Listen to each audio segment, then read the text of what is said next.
This Torah class is brought to you by TorahAnytime.com. What a great kavod it is for me to be invited here to speak on behalf of this amazing organization, the Aseres, a main group, an organization that has become synonymous with mitzvahs, masim tovim, what the Aseres Yemei Teshuvah is all about. Thank you to Rabbi Fuchs for inviting me, for giving me the zchus to speak here during the Aseres Yemei Teshuvah. Special yashikayach to the Martin family for opening up their home to this wonderful organization. May the Rebbeinu Shalom bless this home and all those who are involved in the Aseres main group with the year Shnas Chaim v'Shalom Lanu L'Chol Yisrael. Amen. Amen. You're a good audience so far. Hold it. I'm good. Okay. You're probably thinking you called me in to speak and I'm some kind of acclaimed speaker with great experience. And I must confess, this is the very first time that I'm speaking for women. So if my mother asks how it went, you just tell her it was great. It has been said that Yom Kippur is like visiting day. But it's not our children that we're visiting. We're not visiting our cousins. We're not visiting our parents.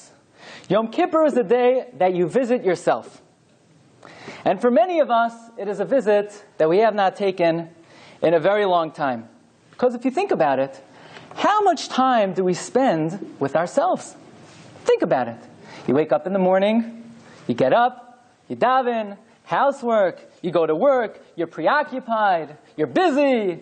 By the time you hit the sack, you haven't spent even one moment of time thinking about yourself. And the days pass, and the weeks pass, and the months pass, and you may have gone the whole year with many mitzvahs, many masim tovim, but have we stopped for one moment to say, what am I doing? Who am I? Perhaps in the past, people would think when they would walk down the streets, people would think when they drove in the car, but now we're more sophisticated. Now we talk on the cell phones, we text, we email. Even in the car, we have the nonsensical talk shows. Toivim banu, download shiurim from the internet. Not that I have anything against people who download shiurim. But at the end of the day, we're not spending even a moment thinking about ourselves. And therefore on Yom Kippur, we're going to say, Shalom Aleichem. Shalom Aleichem, Daniel.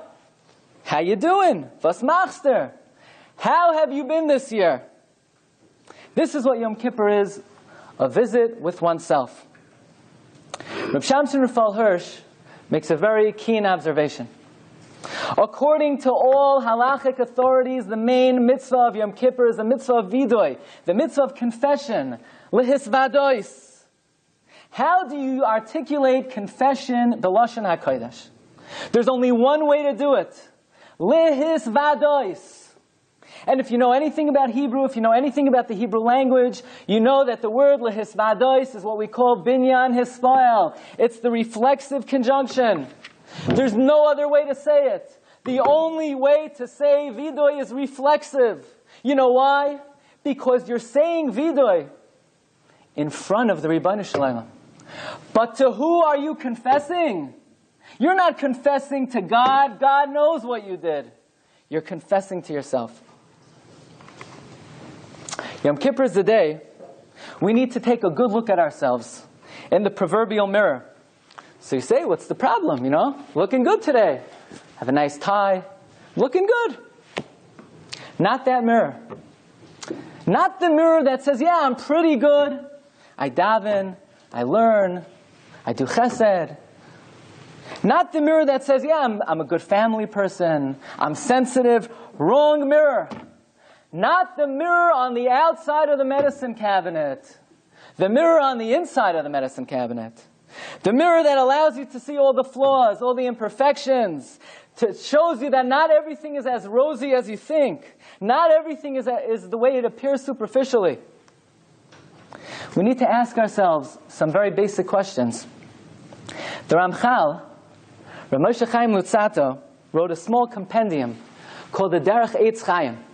And in the Derech Eitz Chaim, The Ramchal gives for us a long list of questions that we need to ask ourselves every single day. Says the Ramchal, these questions are not just nice things to think about.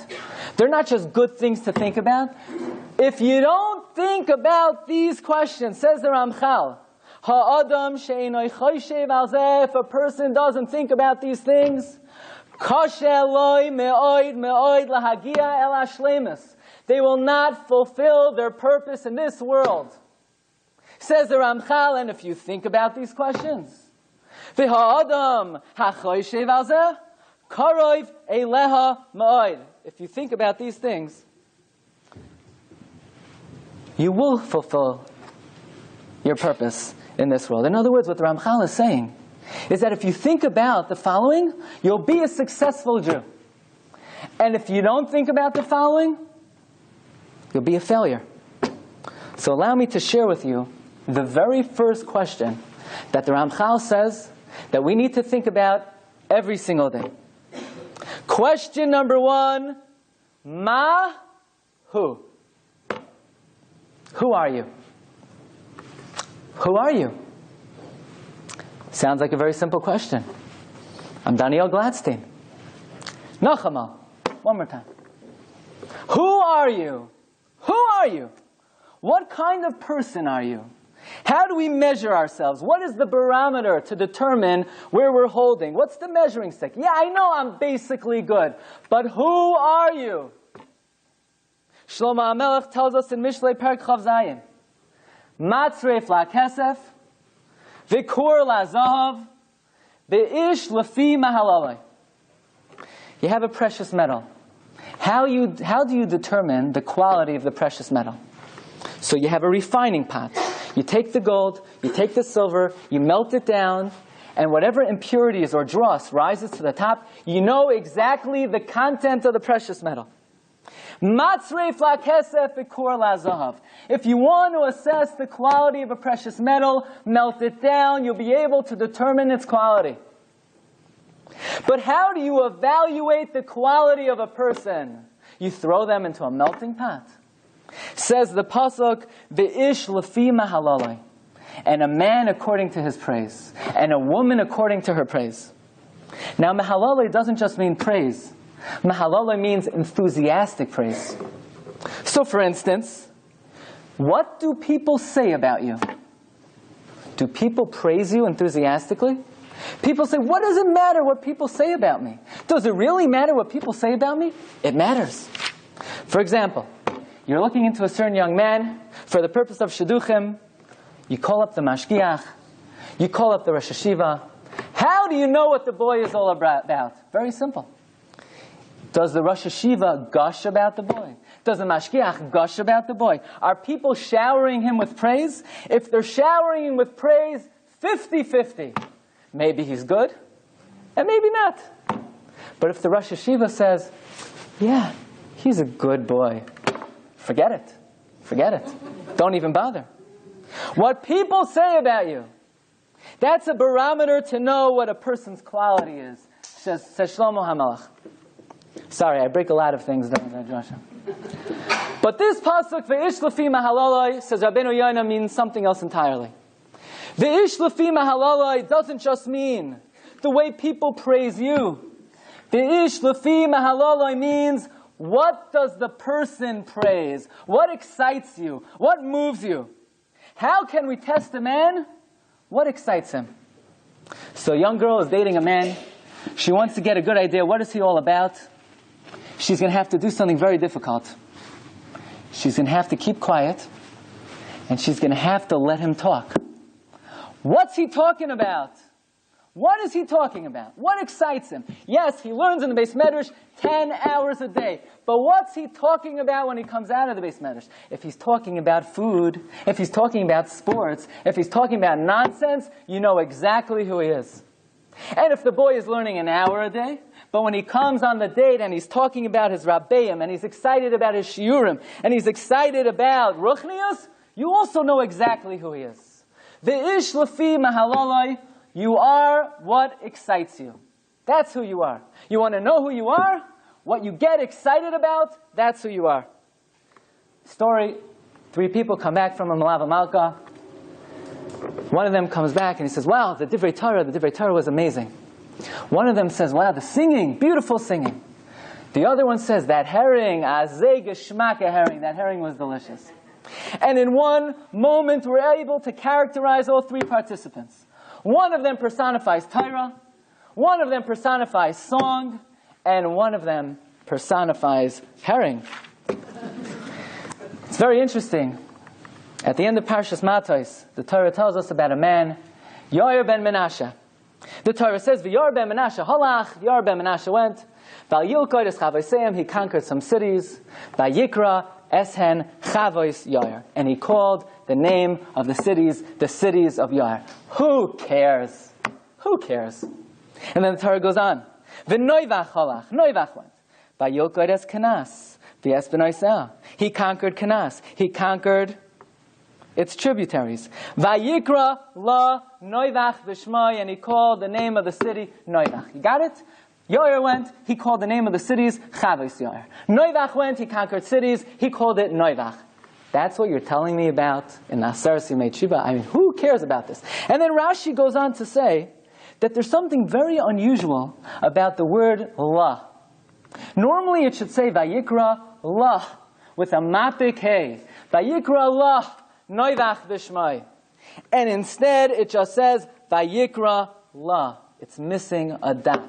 Says Rashi, I can't get over the fact that there's a missing dot.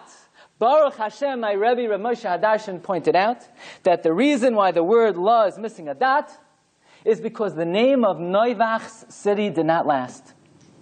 He called it Noivach, and then a few months later it became known as, Kitchen Sink, Idaho. It lost its name. Nobody knows the name of the city as Noivach.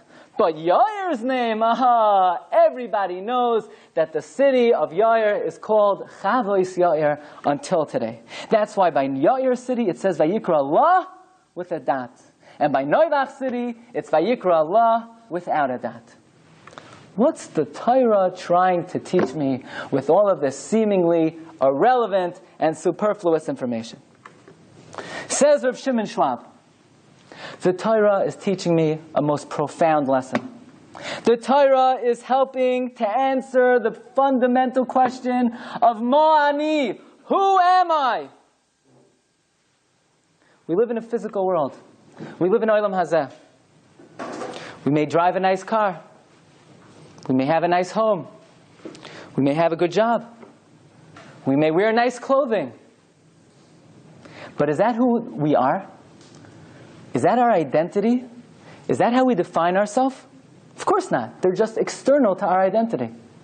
But we face the challenge of not letting these things define us.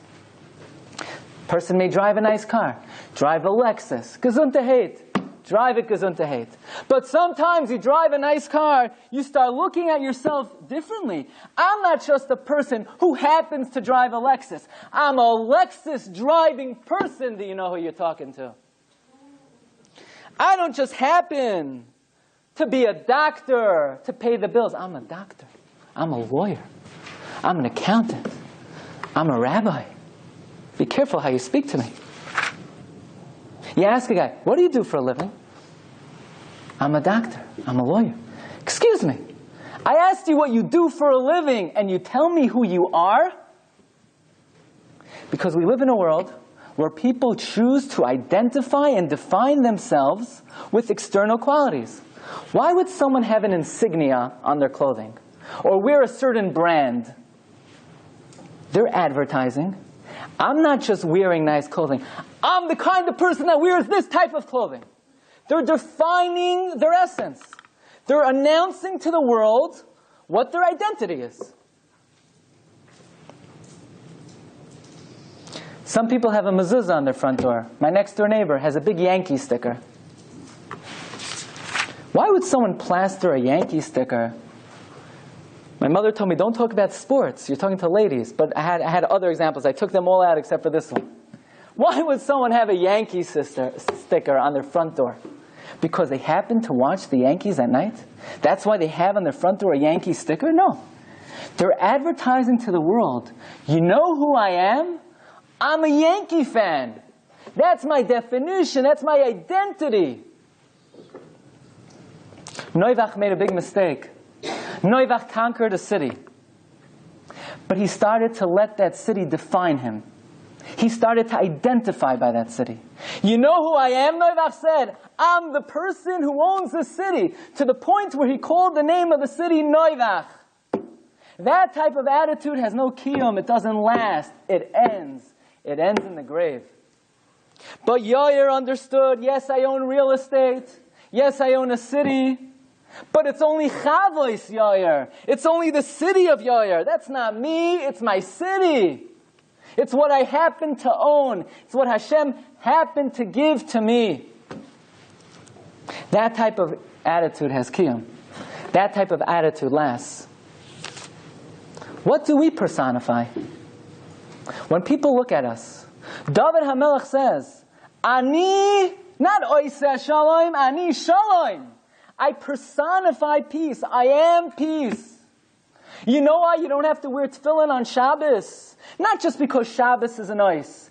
Because when you keep Shabbos, your entire entity is transformed into a Shomer Shabbos. You don't need the ice of tefillin. You become the ice. So what are we? What have we become? When people look at us, what do we personify? What do we identify ourselves as? When people see us, do they say, oh, there's the person who drives that nice car?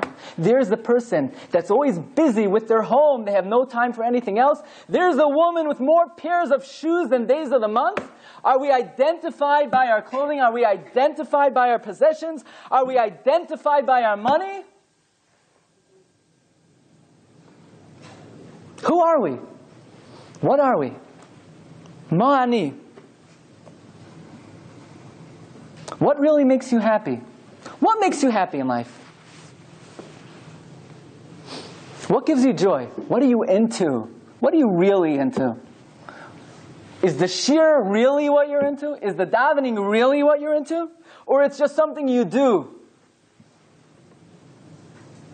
Let me tell you something. The way we live our lives here won't just affect us in this world, but it's going to affect us all the way to Olam Haba, all the way to Gan Eden. Tell you Chasidish Shemaisa. Chiddushei Harim was once traveling. He was once going to visit his Rebbe. And he's traveling along the road. He's walking. His feet are getting dirty. His shoes are getting dirty. He's walking on the muddy road. And a Bala Agala, a wagon driver, drives by. He says, Rabbi, you need a ride? Chiddushei Harim hops into the wagon. This guy, the wagon driver, the Bal HaGala, is a Prasta Yid, a very coarse individual. He says, get in. He gets in. They're traveling. After 1 mile, the first horse drops dead. Okay? They're traveling another mile, and so forth. After another 4 miles, the second horse drops dead. The man is distraught. His whole parnasa, his whole everything, it's dead. Forget it. What's he going to do? The man gets out of the wagon. He puts his head in his arms. He starts crying. The man dies on the spot. Chiddushei Harim has a dream. And in the dream, he sees the Prasta Yid. He goes up to Shemayim. He didn't have one mitzvah. Hashem says, sorry, you're going to the hot place. He said, what do you mean? One time I gave a ride to the Chiddushei Harim. He said, you're right. You know what the man's Olam Haba was? You know what his Gan Eden was? A beautiful wagon with 2 gorgeous horses. Because that was his Olam Hazeh, so that was his Olam Haba. You make your Olam Haba right here and now. Yesh kaina olamai b'sha'achas. So what do you want your Olam Haba to be? A Lexus? An Infinity? Because you're into cars? Or maybe a new pair of shoes for every day of the month. Maybe. That's your Olam Haba. That's right. Or maybe the bathroom decorated the way you always wanted. That will be your Olam Haba. Because that's all you think about in Olam Hazeh. Maybe another championship for the New York Yankees. Okay, I had to get in again. Maybe a new outfit. But everyone else is sitting, basking in the divine presence. No, but that was your Olam Hazeh, so that's your Olam Haba. if the answer to the question of ma'ani, if your essential self is, I am Gashmius, I am Olam Hazeh, this world is what makes me happy, Gashmius makes me happy, that's what I'm into, that's what you will be into. And that's what you'll get. When I was a kid, there was a certain video game that I always wanted. Nintendo. It was a karate game. I still remember what it was called. Double Dragon. Remember it? I wanted that game really bad for Hanukkah. So I asked my parents, can you get me that game for Hanukkah? No. My parents did not like this game. They didn't think it was appropriate. They said no. I think I got over it. But imagine if at my chasana, maybe when I got smicha, imagine if my Rosh Hashiva would have sat me down. Donnie, we're really proud of you. Here, Double Dragon. It's what you always wanted. Yeah, but I've grown out of Double Dragon. Who are you? It's a very important question. Because who we are in Olam Hazeh will determine who we are in Olam Haba. And that's frightening. So how do we react to this? How do we deal with this? Okay, it's true. We look at ourselves in the mirror. We may not be so happy to see what we see. But it's not my fault, of course. I didn't make myself this way. It's my parents' fault. That's how they raised me. It's my Rebbe's fault. My teacher's fault. He never believed in me. She never believed in me. It's the principal's fault. One time in second grade, the principal gave me a bad look, and I never became who I should have. It's my husband's fault. He doesn't understand me. If only he would understand me. If only that teacher understood me. If only my parents understood me, I would have been much better. It's not my fault. Excuses. That's what Shlomo HaMelech tells us in Koheles, Ha'elokim, Asa es ha'adam yashar. God made man straight. Vehema bikshu cheshvonos rabim. And what we've been doing since the beginning of time is making excuses, excuses, excuses. We make excuses before we do something. We come up with teruts and we come up with every rationalization in the world to be able to do what we want to do. And after we do it, we come up with rationalizations and excuses to justify what we've done. It's been going on since the beginning of time. Hashem comes to Adam Arishon, Adam, do whatever you want. No Shabbos, no Tefillin, no Yom Kippur, nothing, no Sukkah, no Shiurim. You don't have to come to Shiurim. Just don't eat the fruit. Don't eat the fruit. So what does Adam Arishon do? He eats the fruit. God confronts him. Why do you eat the fruit? Says Adam Arishon, the very first excuse. The first teretz, the first rationalization, the oldest trick in the book. Ha'isha asher nasati imadi hinasna li. It's my wife's fault. Hashem comes to Chava. Chava, why do you do it? Not my fault. Hanacha shishiyani v'echel. The snake talked me into it. Cain kills Hevel. He gives him a whole shmooze. Vayomer Cain el Hevel achiv vayehi biyoisam basada vayakom Cain el Hevel vayargeo. Cain says to Hevel blank. Cain talks to Hevel. The Torah doesn't tell us what Cain said to Hevel, and then he kills him. What did Cain say to Hevel? Says Targum Yonasan ben Uziel on the spot. Cain said to Hevel a teretz. You know I'm going to kill you, he said. Because I'm an apikairis. First of all, less din v'less dayan. There's no judge. There's no judgment. Less oilam acharon v'less agar tav l'tzadikaya. There's no reward. There's no punishment. Nobody's looking. Nobody will know. It doesn't affect anybody. That's why I'm going to kill you. And he kills him.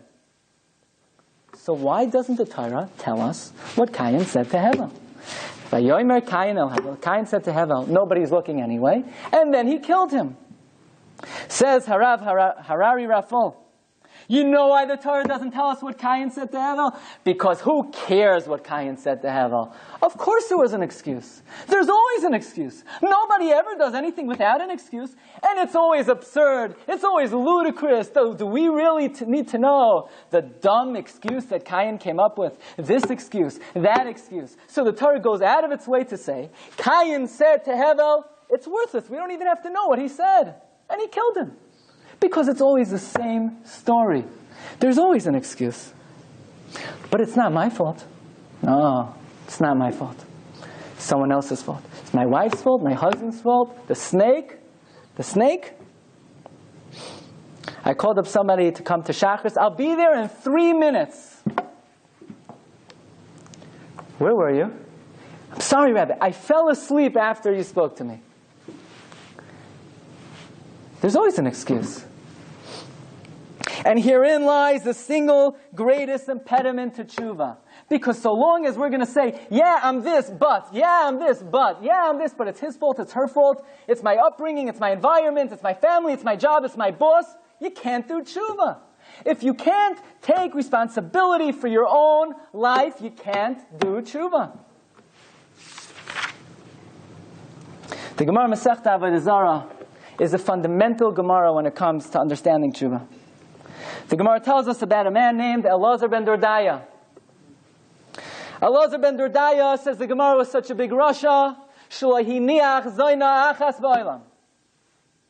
he visited every single Zaina, every harlot in the world, until one day he found out about a certain Zaina that lived Me'ever Layam, and he crossed the 7 seas, and he paid her an exorbitant sum.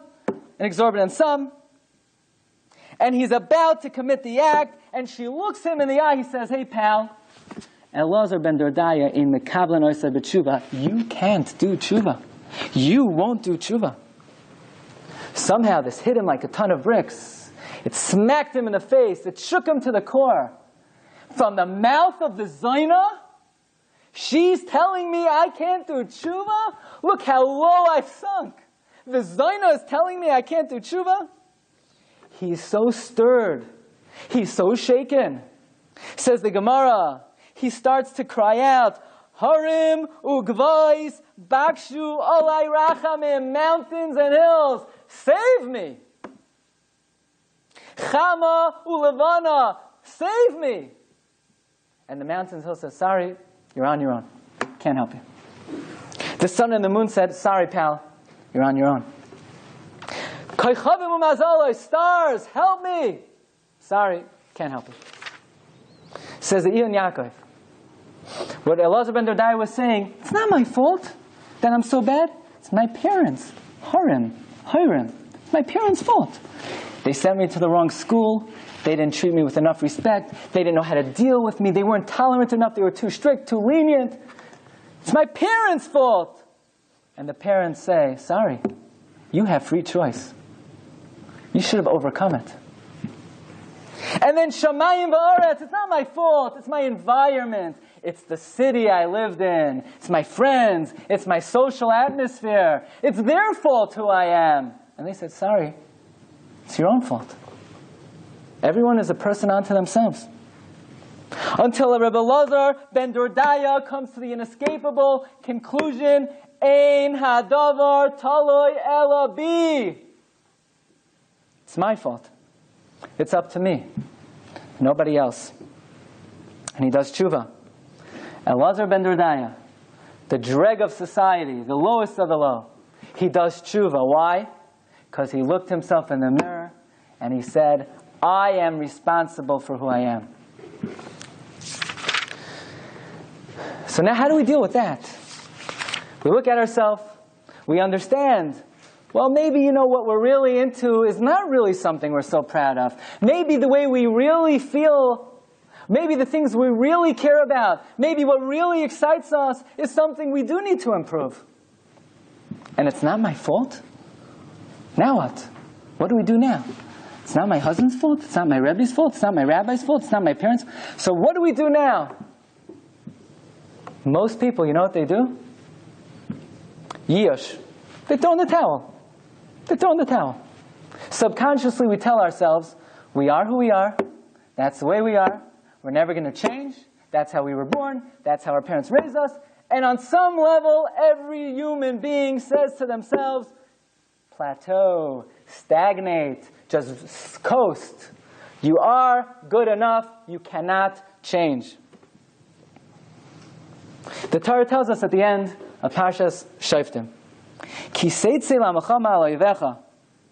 When you go out to war against your enemy, v'ra'isa sus v'rechev, you'll see horses, you'll see chariots, amrav mimcha, an army a lot greater than you, lo'isira mehem. Don't fear them. Ki Hashem elokecha imach, because Hashem is with you. Hamalcha me'eretz Mitzrayim. Okay, we all know this pasuk. You're traveling, you're in the Israeli army, you're fighting the Arabs, you see a tremendous war front, you're afraid, don't be afraid, God's on your side. Says the Or HaChaim HaKadosh, the pasuk's not just talking about a physical war. The pasuk is talking about the war that we all have with our greatest enemy, the Yetzer Hara, the Sinai. You know what the Yetzer Hara tells us? He says, you're fighting with me? You're going to overcome me? You know what he shows us? He shows us Am Rav Mimcha. He shows us that every word of Lashon Hara we ever spoke created a destructive malach. Every word of insulting words we ever spoke created a monster. That's part of the arsenal of the Yetzer Hara. Every avera we ever did created tumah, created impurity. And the Yetzer Hara comes to us with an army of destruction. And he said, you see all this tumah that you've accumulated in your lifetime? It's yours. You did it. You made it. I didn't make it. You made it. You should be ashamed of yourself. Look at all these disgusting things that you did. You did it. It's all mimcha. You did it. And he's right. We did it. So we say, forget it. We did it. That's what we've done. That's who we've become. Throw in the towel. We'll just coast along. And the Yetzer Hara has a tremendous kayach to paint everything black, everything bleak. It's impossible. It's impossible. You're not going to change. You're going to change? Last Rosh Hashanah, you told Ribbon Shalom by Tkiyah Shofar, you're going to be this big tzaddik. Are you this big tzaddik? Are you this big tzaddik? Because you're the same person you were last year. Last Yom Kippur, remember by Ne'ilah, all those commitments? You're not any different. You've been saying the same thing every single year, again and again and again and again. It's a broken record already. Yetzer Hara says, you know you're not going to change. And then you know what else the Yetzer Hara says? He says, you've changed enough. You changed last year and the year before. Now it's time to just coast along. And then the Yetzer Hara pulls out his most powerful weapon. The word that the Yetzer Hara uses to get everybody. We're not even aware of it. And not everyone's going to like to hear this. But you know what the Yetzer Hara tells us? Don't you know that you're addicted? Yeah, you're addicted. You're addicted. You're addicted to getting angry. You're addicted. It's so habitual already, you're not going to come in. You're addicted to lying. When you tell somebody, call you in 10, you know you don't mean it. When you tell someone, see you later, you don't mean it. You're just addicted. That's the way you spoke. You're addicted to it. And once you have an addiction, you're absolved. Because it's not your fault. It's not your fault. Can't help myself. I'm addicted. You're addicted to Lashon Hara. You can't stop talking about people. And there's nothing you can do about it. And the moment the word addiction has been substituted for Yetzer Hara, Yetzer Hara has gained a tremendous victory. Because there's nothing to do about it anymore. So we pick up our arms, we say, you're right, Yetzer Hara. Maybe I'll, do something little this year, but I can't really change. Because I am who I am, and I'll be who I am. Wake me up after Yom Kippur. Wake me up when this drasha is over. Wake me up after the Aseres Teshuvah. But enough with the change. It ain't happening. When Avraham Avinu heard that his nephew Lot was captured by the 4 kings, so Avraham Avinu went to rescue his nephew, and the pasuk says, "Vayarak es chanichav yilidei beisa." You know how many people Avraham Avinu took with him? Shmeina asar v'shalosh meos. He took 318 people with him. What a big army! Says Rashi, no, he didn't. You know how many people he really took with him? 1. You know what his name was? Eliezer.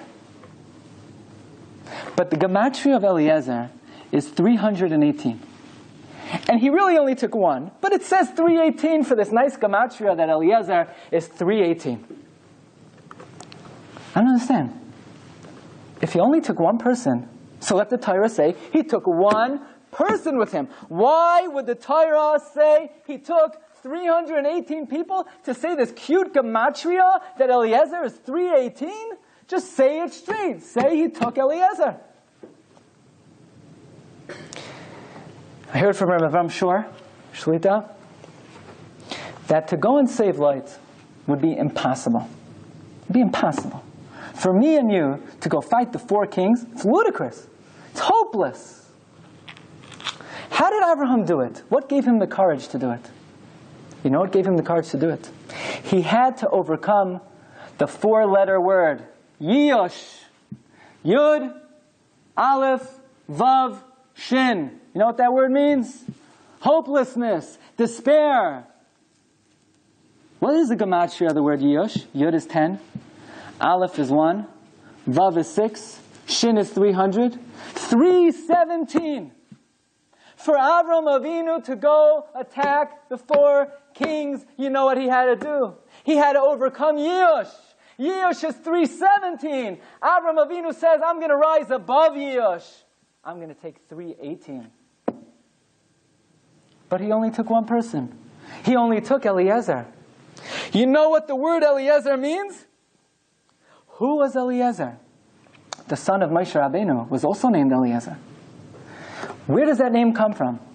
When Moshe Rabbeinu was running from Parai, and Parai took the sword and he swung it at Moshe's neck, what happened to Moshe's neck? His neck turned to marble. Moshe Rabbeinu said, Ki Eloikei avi b'yezri vayatzileni mecherav Parai. That when the Ribono Shel Olam is with me, anything is possible. Was there ever a time of despair? Was there ever a greater time of Yiyosh, of hopelessness, than when Moshe Rabbeinu was having his neck swung at by Parai? But he was able to run away. Why? Because he recognized Ki Eloikei avi b'yezri. When the Ribono Shel Olam is standing by your side, ready to help you, there's no Yiyosh, there's no hopelessness. The impossible becomes possible. So Avram Avinu says, yes, to fight the 4 kings, it's impossible.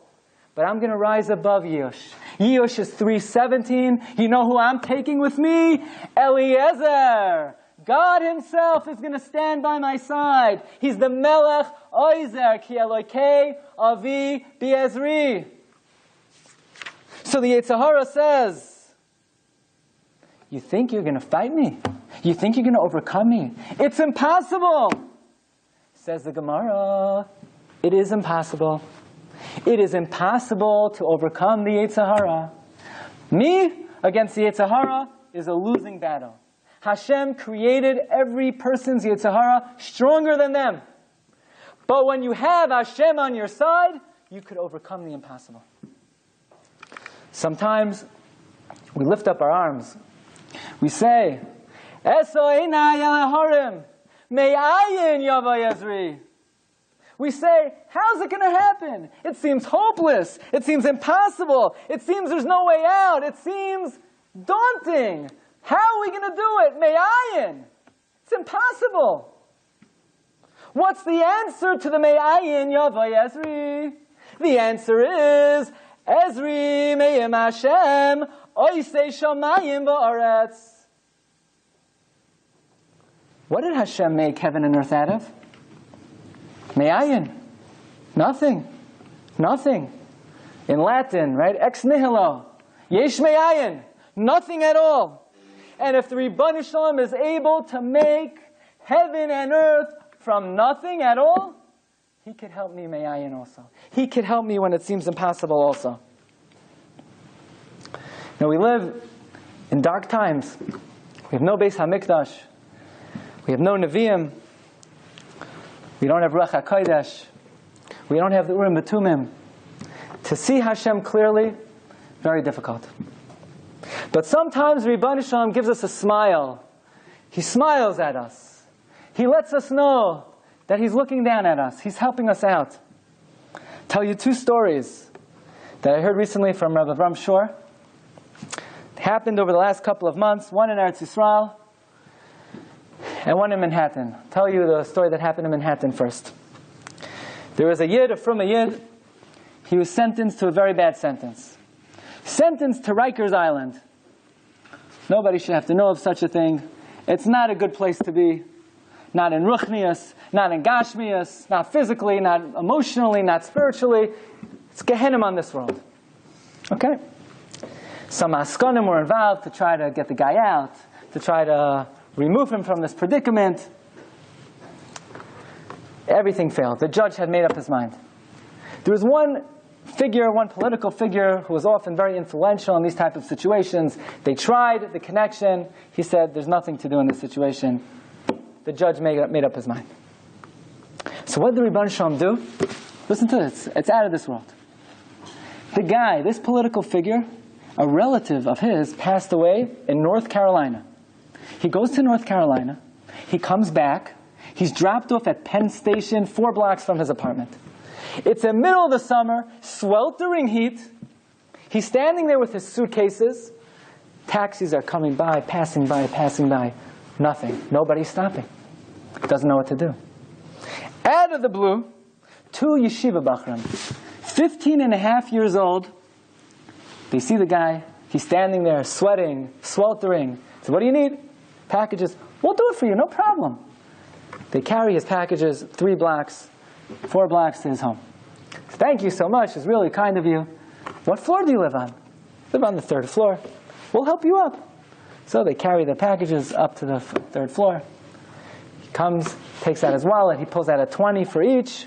No, we don't take money. We just wanted to do a good deed. The man is so overwhelmed. He goes to the phone. He picks up the phone. He calls a lawyer. He says, tomorrow your client is out of Rikers Island. I never knew what Orthodox Jews were like. I didn't know their kindness. I mean, it's mind-boggling. For 2 15-and-a-half yeshiva bachrim in the middle of the summer, Penn Station, when it's Elekei Avi Biezri, Vayatzileni Mecharav Parei. Anything's possible. 2 months ago in Eretz Yisrael, there was an Avrech, a Koilo man. He's bitten by a poisonous snake. He's taken to a specialist in Ramat Gan. He's treated for the snake bite. He calls a doctor in 10 days. The doctor says, I want you to know, never in my life have I been a mammon. I never believed in God until today. Sir, you had an illness. You had a sickness. You had sirtan. You had a growth in your kidneys. The poison of the snake cured you. 2 stories in the last couple of months. The Rebbeinu Shalom is telling us, Ki alekei avi bi'azri. I'm standing there. I can help you out of any mess. Rabbi Shmulevitz, 74-year-old Rosh Yeshiva of the Mir Yeshiva. A few years ago, he gradually began to lose motor ability. He became dependent on others to walk. He lost the ability to speak. He couldn't breathe. His Talmidim couldn't understand him. 2010, he goes to Minnesota. The Mayo Clinic, they give him the most horrifying report. The Rosh Yeshiva was suffering from ALS, Lou Gehrig's disease. It's a death sentence. It's a death sentence. The American and Israeli doctors both agreed there's only one hope. It's not even a hope. Experimental stem cell treatment. Did it ever work before? No, never worked before. Rabbi Shmulevitz was approved for the treatment, not because it would work, but as a compassionate experimentation. A few days after the treatment, the Rosh Yeshiva's life changed. He began to speak. He began to breathe. He suddenly stood up out of his chair. He walked to the Mir Yeshiva and he gave shiur like he always did.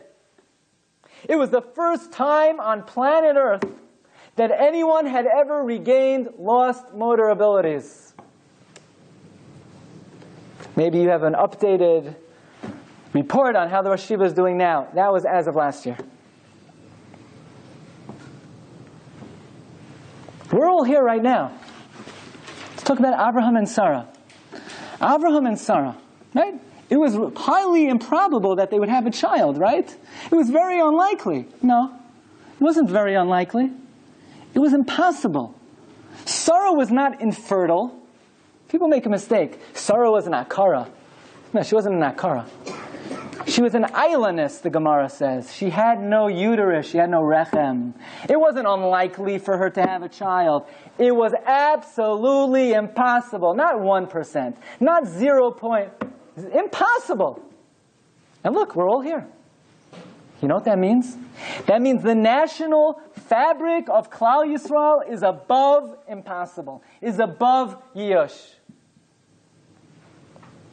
The miracle doesn't always happen. But there's no Yush.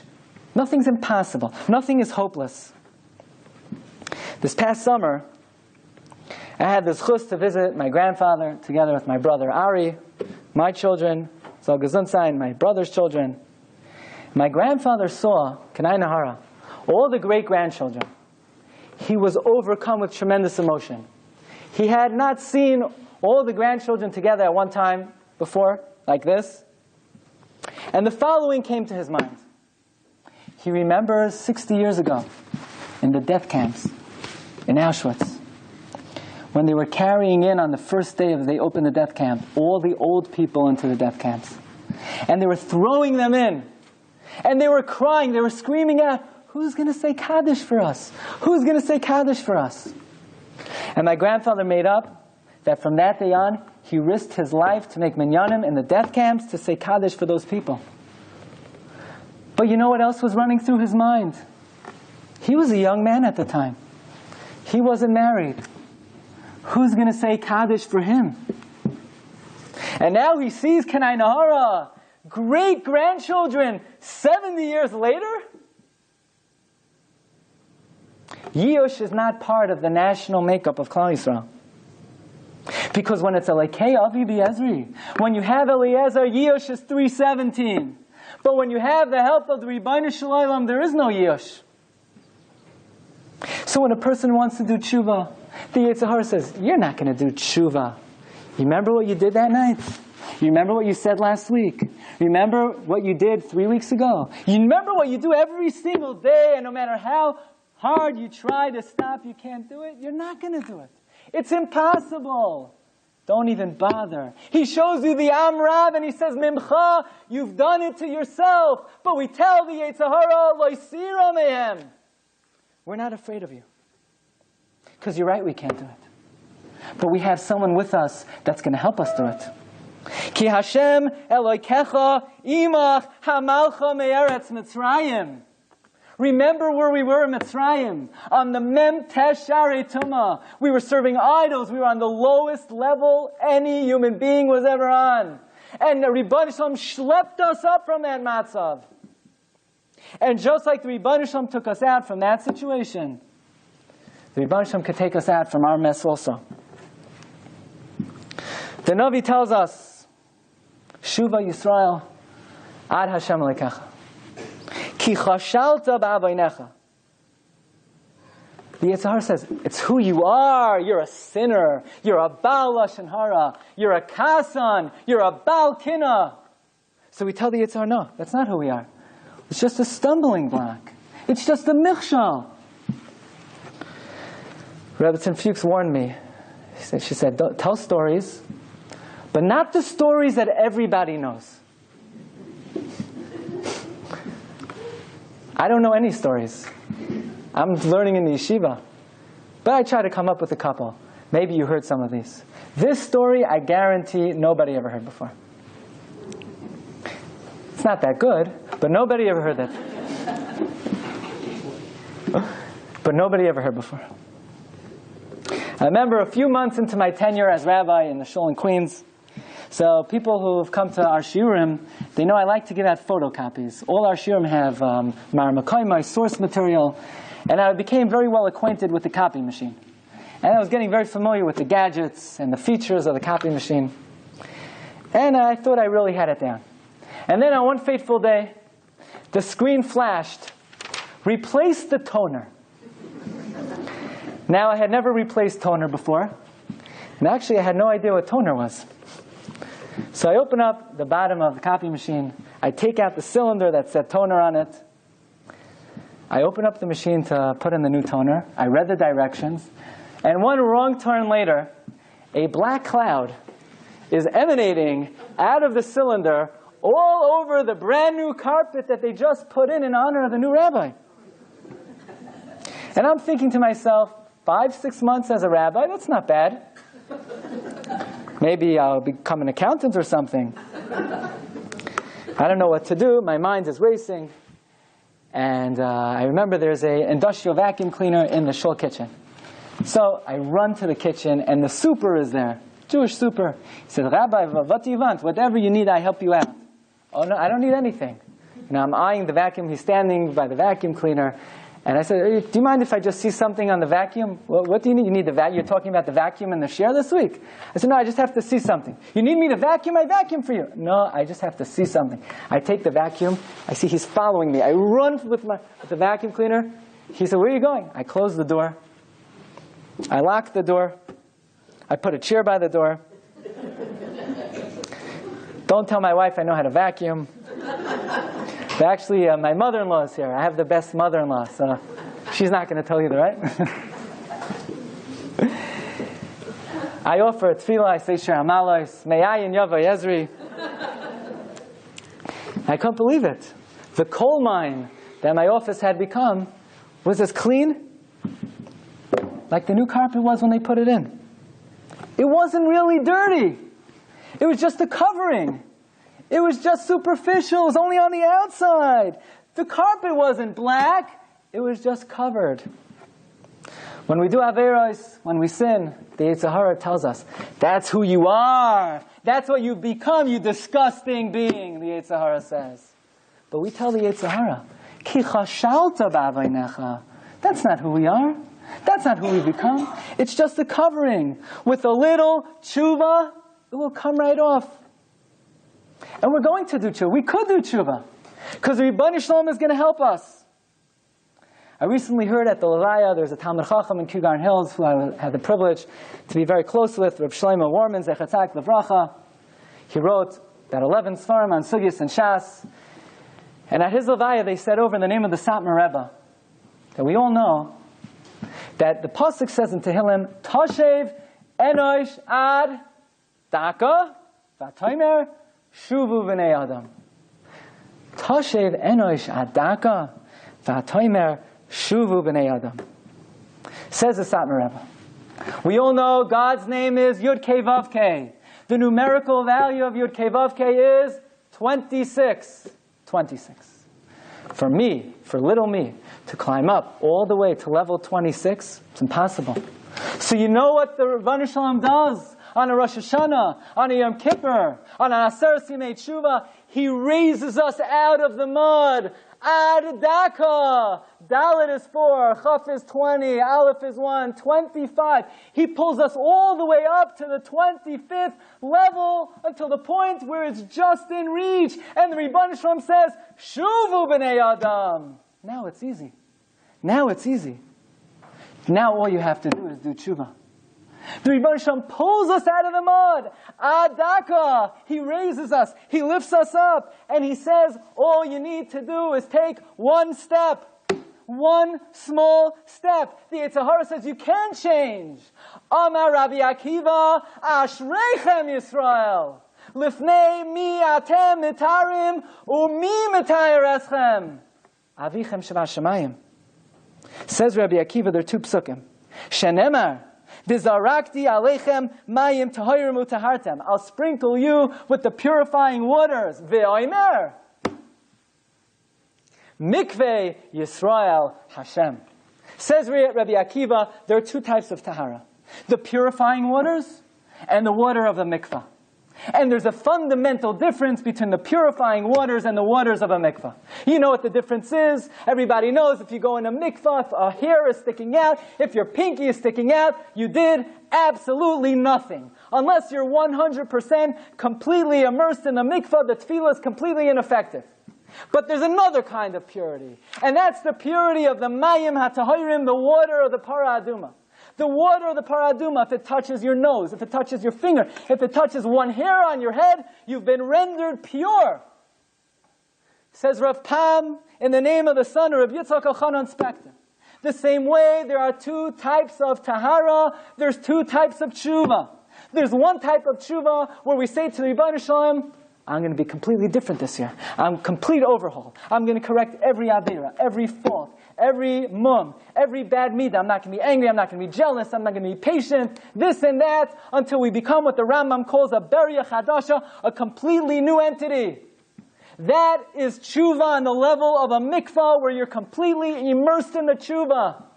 But for many of us, this type of teshuvah proves to be very difficult. But there's another form of teshuvah which is also effective and also purifies us.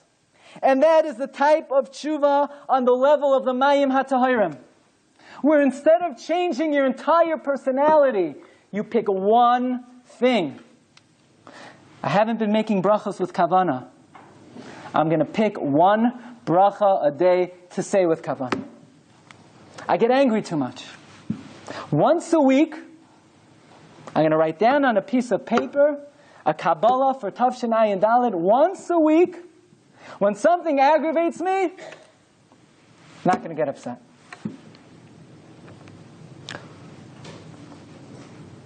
I'm too into Gashmias. I'm too into physicality.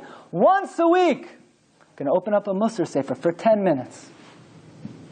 Am I completely transforming myself? Am I transforming myself into a new entity? No. Is it complete overhaul? No. But the same way, if someone is merely sprinkled with the mayim hatahirim, they become pure. If someone takes one concrete Kabbalah for the new year, they have completely transformed themselves. What do you mean? But I'm the same. You're the same, but you're different. And if you're different, you become tahar. Says Rabbi Akiva, when the Yetzer Hara comes to you and he says, you're not going to change, you tell him, I'm going to change one thing. And if we're able to change one thing, then Elokei Avi V'Yezri. Then the Rebbeinu Shalom is going to help us out to the next level and to the next level. So perhaps today we've journeyed through what we can call 4 steps of teshuvah. Number 1, we've addressed the all-important question, Ma ani, who am I? What am I? What excites me? What makes me happy? What moves me? What do I live for? Number 2, cut the excuses, cut the terutzim, cut the rationalizations. It's my fault. It's my fault. Ein hadavar talei ela bi. It's up to me. Number 3, it's not hopeless. We could rise above Yush, because it's not who we really are. It's just a covering. It's just a coat. Yush is 317. With the help of the Rebbeinu Shalom Eliezer, we rise above Yush. And finally, number 4, what are we going to do about it? Says Rav Pam. Rabbi Akiva is teaching us that if you can't make a complete overhaul, don't make a complete overhaul. Take one thing. Take 2 things. Write it down on a piece of paper. Write it down.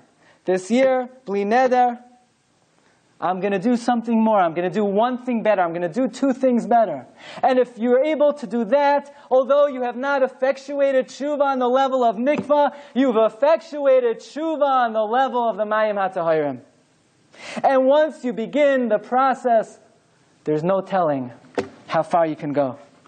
Aviad was an Israeli soldier involved in combat during the Yom Kippur War, together with 3 of his friends. He valiantly fought against the Egyptian tanks. They were making progress, but in 1 millisecond, a shell hit the tank. The tank went up in smoke. There were no survivors except for Aviad. The only thing was, 90% of his body was burnt off. He had no skin on his body. He was still alive miraculously. He's rushed to the hospital. The doctors and nurses tried to stabilize him. And in an emergency effort, he's transported to a hospital in Yerushalayim. Aviad's mother comes running into the room. She loses herself. His body is completely covered with bandages. He has not 1 molecule of skin on his body. He slips in and out of consciousness, but his mother went to the hospital day in and day out, holding his hand. He's going to pull through. He's going to pull through. He pulls through. But he's depressed. He's despondent. He's not a human being. He has no skin. He can't even look at himself.